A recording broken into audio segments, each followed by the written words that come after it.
Walking with the book on your head aligns your spine. Sitting with the book is really great. It pulls your back up, gets your lungs out. Walking with your book on your head, it aligns the spine. And I can feel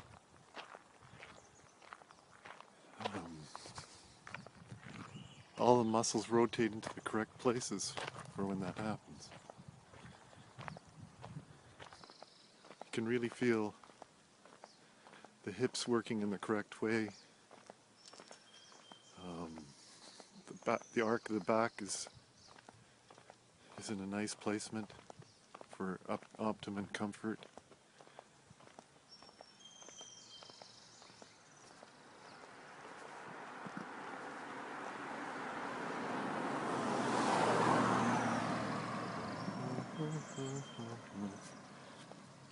And you soon get over thinking about what did they think when they walk by or drive by. And getting over that feeling of what did they think about me having a book on my head is all part of why I wear the book on my head. To get over the ego telling me that somehow I have to be different in front of someone else. So you can start off all alone in the house, and you can take it to the streets where there is no traffic, and then see what happens to your ego when you hit the streets with yourself with the book on the head. Feel how sometimes you're not totally able to relax and keep the book on your head. So what happened to me was when I started wearing the book on my head, it was in Mexico, and I was traveling alone at the time, backpacking.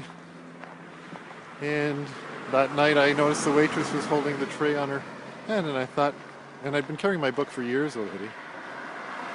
So now we've got a little bit of traffic. I wonder, this might be okay. We'll see how it sounds.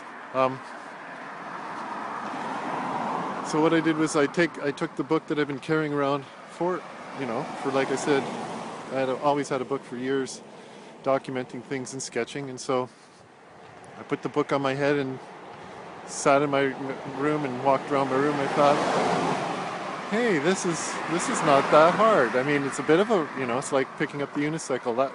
That was a lot harder than putting a book on your head.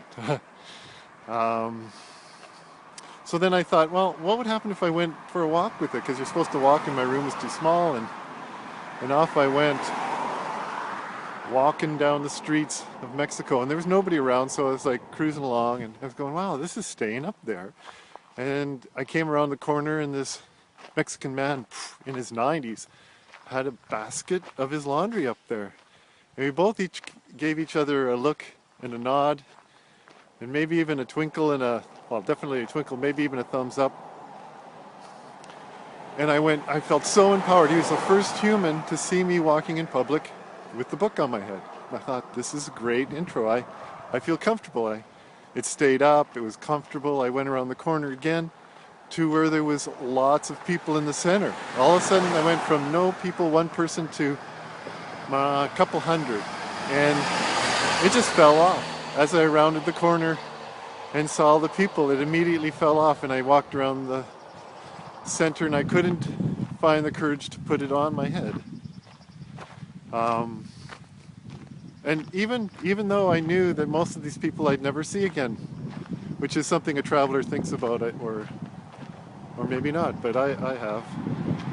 The wind's picking up here, and I'm crossing a bridge, so I'll be back. So we'll talk to you on the flip side, and let's Om out of here. Ready? Om.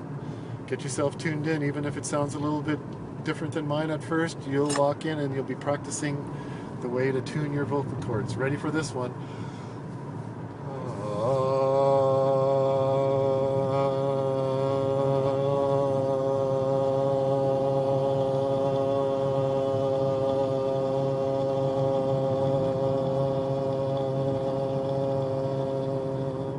Perfect.